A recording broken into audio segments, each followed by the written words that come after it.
Salut les gars, je prends la parole aujourd'hui. Comme vous le savez, mon père a eu le Covid-19, il a été en coma artificiel et il a failli y passer. Ma mère a aussi été atteinte de la maladie et a été en détresse respiratoire. Quant à moi, j'ai également eu la maladie. Aujourd'hui, ils ont une rémission qui est très difficile, qui est très lente. Mais c'est pas pour ça que je vous parle. Je vous parle parce que là, ils sont en train de se reposer. Moi, je rumine. Je rumine parce qu'il y a eu un pic. Il y a eu un pic de mortalité il y a une semaine, 10 jours. Je rumine parce que il y a des amis à moi qui ont perdu des proches. Je rumine parce qu'à chaque fois que je vais sur Facebook, je vois des noms de morts et une liste qui grandit de plus en plus et de plus en plus et de plus en plus. Et je sais que tout cela aurait pu être évité. Et je vais vous expliquer pourquoi. Ma mère est d'une autre nationalité et elle regardait des informations de son pays. Et il y a 2 mois, je voyais qu'on fermait les frontières dans ce pays-là, qu'on prenait des mesures drastiques, qu'on parlait de la maladie comme de quelque chose de très très grave. Et quand j'allumais BFM TV, je voyais des alertes coronavirus en nous disant il suffit d'éternuer dans le coude, il suffit de se laver les mains, de pas faire la bise. On nous a fait croire que c'était rien de plus qu'une grippe.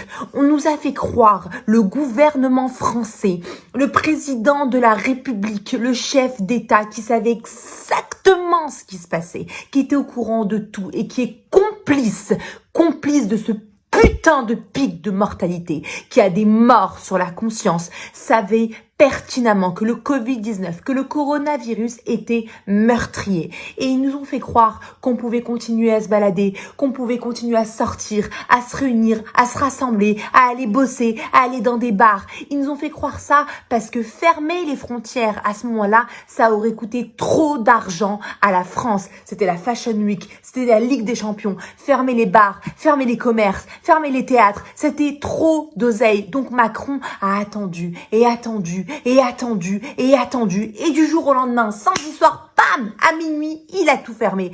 Et là, il s'agissait plus d'une grippe. Là, on était en confinement total. Et pendant ce moment-là où il y a eu le confinement, on a commencé à avoir des symptômes. Il faut savoir que la maladie du Covid a 14 jours d'incubation. C'est-à-dire qu'on a commencé à tomber malade et à attraper le Covid quand on se baladait dans la rue. On s'est transmis la maladie. Quand on nous a fait croire que c'était rien d'autre qu'une grippe, on s'est transmis la maladie. Et quand il y a eu le confinement, là, on a eu les symptômes. Là, on est tombé malade. Il faut savoir que dans le Covid, le 8e jour et le 14e jour de la maladie, entre le 8e et le 14e jour, là, il y a des fortes chances de détresse respiratoire. Et là, les gens ont commencé à être en détresse respiratoire. Là, ils ont commencé à aller dans les hôpitaux. Là, ils ont commencé à rentrer en réa. Là, ils ont commencé à rentrer en coma artificiel. Et quand on rentre en coma artificiel, il y a 10% de chances pour des gens de plus de 60 ans et de plus de 70 ans de s'en sortir. Et là, il y a eu ce putain de pic de mortalité. Pourquoi? Parce que la France savait, parce que le gouvernement savait, parce que notre président de la République savait et qu'il n'a rien fait. Il n'a strictement rien fait. Il nous a laissé nous balader. Il nous a laissé nous transmettre la maladie. Et aujourd'hui, voilà ce qui se passe. Voilà ce qui arrive.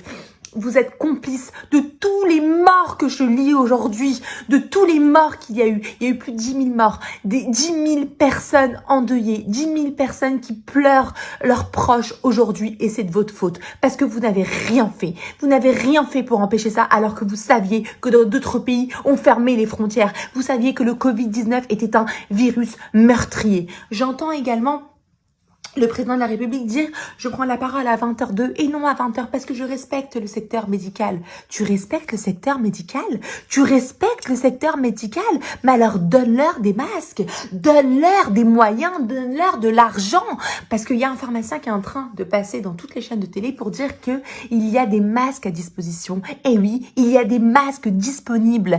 Mais il y a une loi interne du gouvernement qui empêche les pharmaciens, qui leur interdit de vendre les masques en cas de grosse pandémie, pour qu'il y ait des masques de disponibles. Il y a des masques cachés de disponibles, alors que dans le secteur médical, il y a des médecins, des infirmiers, des aides-soignants qui n'ont pas de masques. J'entends également que le 11 mai, à partir du 11 mai, les masques dans les transports en commun pourraient devenir systématiques. Mais putain, mais de quoi on parle? Le port du masque est obligatoire. Dans d'autres pays, quand quelqu'un sort sans masque, il a une amende, voire une peine pénale. Et là, on parle en France de pourrait devenir systématique. Mais putain, mais prenez la parole. Dites à quel point ce virus est meurtrier. Dites à quel point il est important de mettre un masque. Dites à quel point c'est important de se protéger et de mettre un masque pour se protéger soi-même et pour protéger les autres. Prenez la parole. Dites que c'est dangereux. Prévenez vos concitoyens. Mais donnez-nous des masques. Pas le 11 mai, maintenant. Et c'est déjà trop tard maintenant. Dans d'autres pays, il y a déjà des masques mis à disposition pour tous les concitoyens. Et on a en France, et on n'a pas de masque. Mais c'est quoi qui tourne par rond? Vous êtes en train de nous tuer. Vous êtes en train de participer, d'être complice d'un génocide dans ce monde où tout a une date de péremption. Alors les gens de plus de 60 ans, on s'en fout, ils ont qu'à crever, c'est ça vous vous dites? Ça fera moins de problèmes pour les retraites, c'est ça que vous vous dites? Mais c'est clairement ça, vous êtes en train de faire le ménage, on dirait. Mais sauvez votre population, prenez la parole pour donner des mesures drastiques. Je vais vous prouver qu'encore une fois, l'oseille, c'est ce qui compte le plus pour vous. Vous avez dit qu'à partir du 11 mai, les crèches et les écoles vont réouvrir. Les crèches et les écoles vont réouvrir alors que le coronavirus rôde encore. Mais j'espère que c'est une blague. Mais pourquoi vous faites ça? Vous faites ça parce que si les crèches et les écoles sont ouvertes, alors ça laisse aux parents le temps d'aller au travail et ça relance l'économie. Vous pensez encore une fois à l'oseille et non à la santé de vos concitoyens. Parce que vous savez très bien que les enfants sont des porteurs sains, que les enfants vivent avec leurs parents et leurs grands-parents et que c'est les enfants qui refilent le virus aux grands-parents et aux parents, et qu'une fois que une grand-mère ou un grand-père ou une maman ou un papa de plus de 50 ans a la maladie, il a très peu de chances de s'en sortir. À quoi vous jouez? On est resté 1 mois confinés. Et c'est pourquoi? C'est pour que le 11 mai, on ressort et qu'on ait un deuxième pic de mortalité dans 2 mois. C'est ça que vous voulez? C'est ça que vous voulez? Ouvrir les crèches et les écoles le 11 mai, mais de quoi on parle? Quant à vous, les concitoyens qui ne restaient pas confinés, qui sortaient dehors pour vous balader. Mais vous, je ne peux même pas vous parler. Vous méritez que mon mépris. Honte à vous. Honte à vous. Vous savez très bien qu'il y a un virus meurtrier et que vous pouvez le refiler à votre maman, à votre papa, à votre grand-père, à votre grand-mère et vous sortez quand même dehors sans masque et vous rentrez chez vous et vous faites des apéros entre copains et vous vous rassemblez.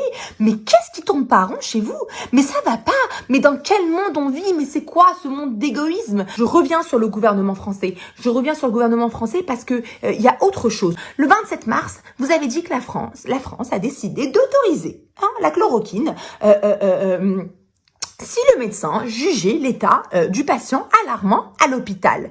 Mais ça ne sert strictement à rien. Vous nous avez endormi avec cette loi parce que la chloroquine ne sert à rien quand le patient est en détresse respiratoire. Je le sais parce que mon père, quand il arrivait en détresse respiratoire, on a supplié le médecin un grand professeur de donner de la chloroquine. Il nous a prévenu, il nous a dit non, la chloroquine ça va prendre en début de coronavirus. C'est là que ça sauve des vies. Alors oui, on n'a pas fait de test, on n'a pas le temps. Oui, ça c'est pas bien pour les personnes qui ont des problèmes cardiaques, alors c'est à éviter. Mais la chloroquine, elle sert quand elle est en début de coronavirus. Elle sert quand on la prend en début de Covid.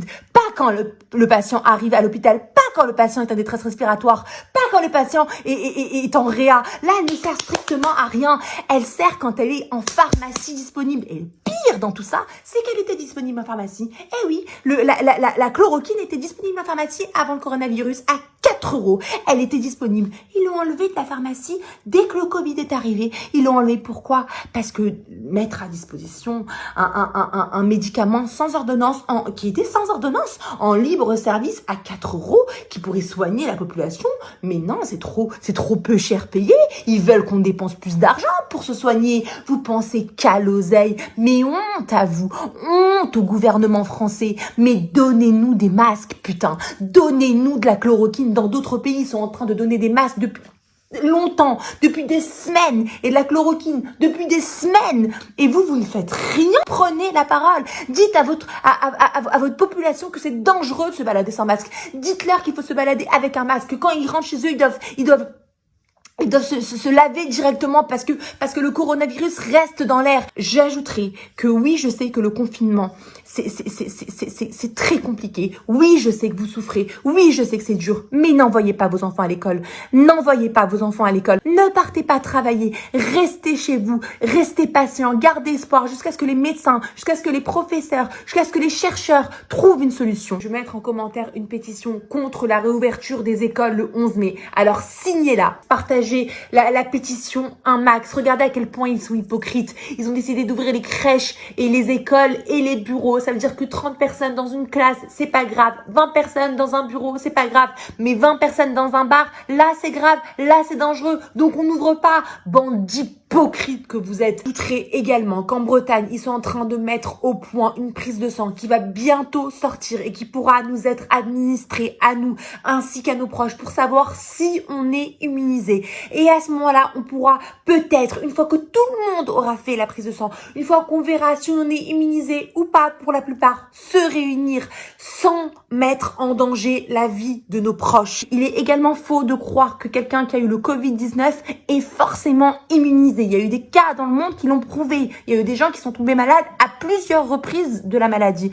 Donc ne croyez pas que parce que vous avez eu le coronavirus, alors vous êtes immunisé. C'est faux. Il faut vous protéger. N'écoutez pas ce que disent le gouvernement, ce que disent la France. Ils nous ont trahis, ils nous ont menti. Ne perdez pas un de vos proches pour comprendre qu'on vous manipule. Soyez patient, gardez espoir et ayez confiance en la médecine. On va trouver une solution, ils vont trouver une solution. Mais n'écoutez pas, comme l'a dit il y a plusieurs temps, Macron, c'est de la poudre de perlimpapin ce qu'il dit, d'accord? Et vous, gouvernement, prenez votre responsabilité. Vous parlez d'irresponsables qui vous dites, oui, il y a des irresponsables qui sont pas confinés, mais c'est vous le premier irresponsable. Prenez la parole. Dites à vos concitoyens à quel point c'est dangereux de se balader sans masque.